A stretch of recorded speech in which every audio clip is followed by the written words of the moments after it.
Welcome to the canine bond. నేను Anna Marella, certified pet trainer and కన్సల్టెంట్ని. ఇప్పటి వరకు ఫాలో అయిన 5 ఎపిసోడ్స్లో మీరు పెట్ని అసలు తెచ్చుకోవాలా వద్దా, దానికి రెడీనా మీరు ఎలా తెలుసుకోవాలి, బ్రీడ్ ఎలా సెలెక్ట్ చేసుకోవాలి, అది వచ్చిన తర్వాత లైఫ్ ఎలా ఉంటుంది అనేది ముందే ఎలా ప్లాన్ చేసుకోవాలి, ఇవన్నీ తెలుసుకున్నారు కదా.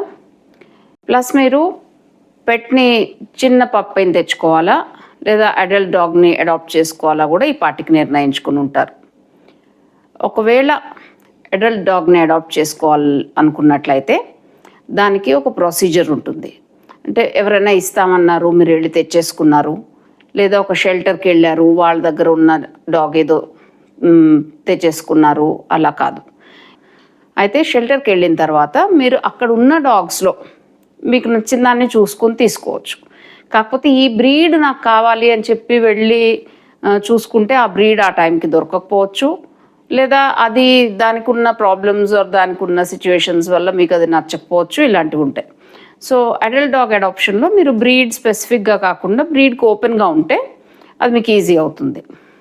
మీరు అక్కడ ఒక డాగ్ మీరు ఏదైతే నచ్చింది మీకు అది తెచ్చుకుందాం పెట్గా అని అనుకుంటారు కదా, మళ్ళీ ఆల్టర్నేట్ డే మళ్ళీ మీరు వెళ్ళి దానికి ఏదైనా తినడానికి ఇవ్వడం కానీ దాంతో మళ్ళీ టైం స్పెండ్ చేస్తున్నప్పుడు అది మీ దగ్గరకు వచ్చేటప్పుడు హ్యాపీగా మిమ్మల్ని గుర్తుపట్టి మీరు పెట్టింది తినేటప్పుడు సంకోచం లేకుండా అలా ఉంది అనుకోండి, అది మిమ్మల్ని ట్రస్ట్ చేస్తున్నట్టు. అంటే దానికి మీ మీద నమ్మకం ఉంది, అది మీతో మింగిల్ అవ్వగలదు అని.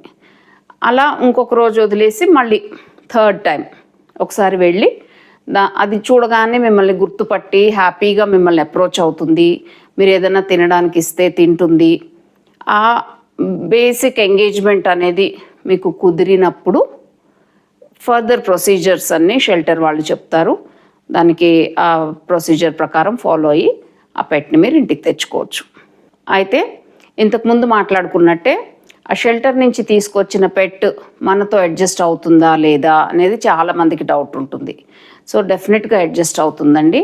దానికి ముందు మీరు ఎవరైనా ట్రైనర్ని మాట్లాడుకుని ఒక 3 to 4 సెషన్స్ ఆర్ దాని కండిషన్ని బట్టి దానికి ఏం తెలుసు అనేది ఆ ట్రైనర్ అసెస్ చేస్తారు.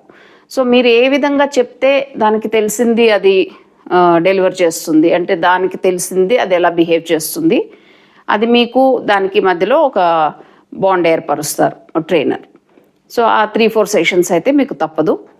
అదే ఒకవేళ షెల్టర్ నుంచి కాకుండా ఎవరైనా తెలిసిన వాళ్ళ దగ్గర నుంచి అడాప్ట్ చేసుకోవాలనుకుంటున్నారు, లేకపోతే మీకు తెలిసినా తెలియకపోయినా బయట రెఫరెన్స్ నుంచి చేసుకోవాలనుకుంటే కనుక ప్రొసీజర్ అంతా సేమే. అయితే వాళ్ళ దగ్గర ఉన్న బ్రీడ్ మీకు ఇష్టమైతేనే ఆ ప్రాసెస్ స్టార్ట్ చేయండి.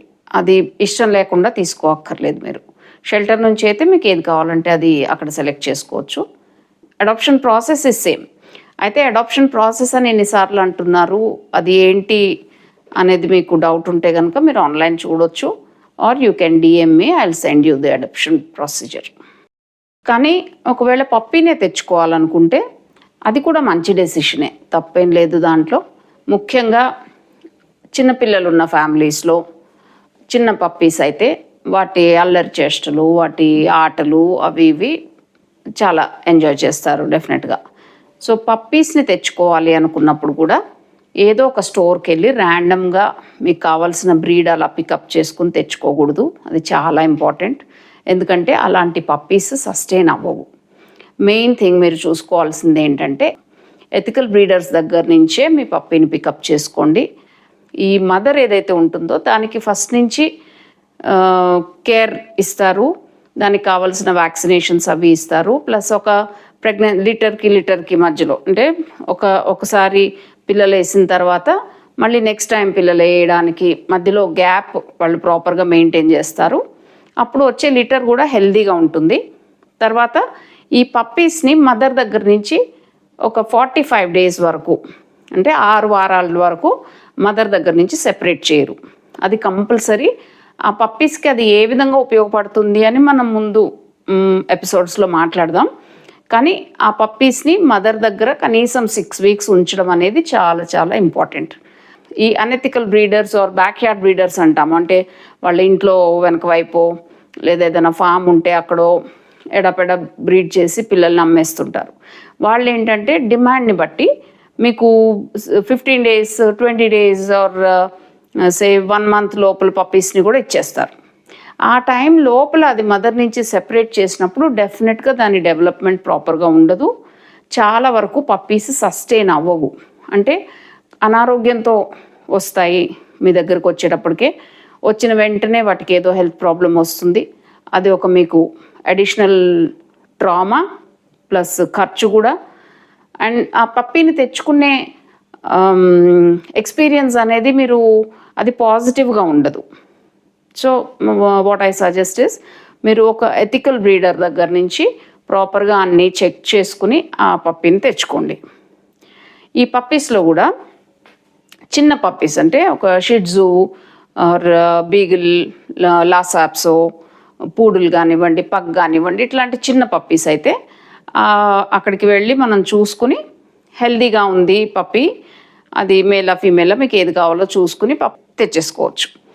కానీ అదే ఇప్పుడు వేరే బ్రీడ్స్ అంటే మీడియం బ్రీడ్స్ కానీ లార్జ్ బ్రీడ్స్ కానీ తెచ్చుకుంటే మీకు పర్పస్ వేరే ఉంటుంది దానికి. సో ఆ పర్పస్ని బట్టి మీరు సెలెక్ట్ చేసుకునేటప్పుడు ఒక టెంపర్మెంట్ టెస్టింగ్ అనేది అంటే ఆ పేరెంట్స్కి ఇప్పుడు ఆ మదర్ ఫాదర్ని తప్పనిసరిగా చూడాలి. ఇప్పుడు for example golden retriever, German shepherd ఇట్లాంటి మీడియం లార్జ్ బ్రీడ్స్ ఉన్నాయనుకోండి, అది తెచ్చుకునేటప్పుడు మీరు ఏం చూసుకోకుండా సరే 45 days అయింది వాటెవర్ తెచ్చేసుకున్నారు. తెచ్చుకున్న తర్వాత అది ఆల్మోస్ట్ ఒక 8 months 10 months ఆర్ 1 year అయ్యాక అంటే ఆల్మోస్ట్ అడల్ట్ స్టేజ్ వచ్చిన తర్వాత కానీ దాని సైజు షేపు అన్నీ మీకు తెలియదు అది ఎలా ఉండబోతుంది అనేది. ఈ చిన్న పప్పీస్ అనుకోండి ఇంచుమించు అన్నీ అలాగే ఉంటాయి, కొంచెం ఇటు అటో, దట్స్ ఓకే.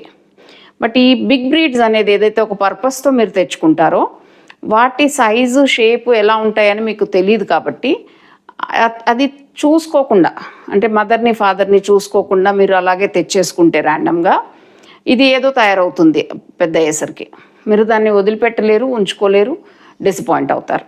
సో ఆ టెంపర్మెంట్ టెస్టింగ్ ఎలా చేసుకోవాలి, పేరెంట్స్ని ఎలా అసెస్ చేయాలి ఈ అంటే ప్లస్ ఒక 4-5 పప్పీస్ పెట్టింది అనుకోండి మమ్మీ, దాంట్లో నుంచి బెస్ట్ దాన్ని మీరు ఎలా పికప్ చేసుకోవాలి ఒక కన్సల్టెంట్తో కానీ ఎక్స్పర్ట్తో కానీ మాట్లాడితే మీకు ఆ పప్పీని ఎలాంటి పప్పీని పికప్ చేసుకోవాలి.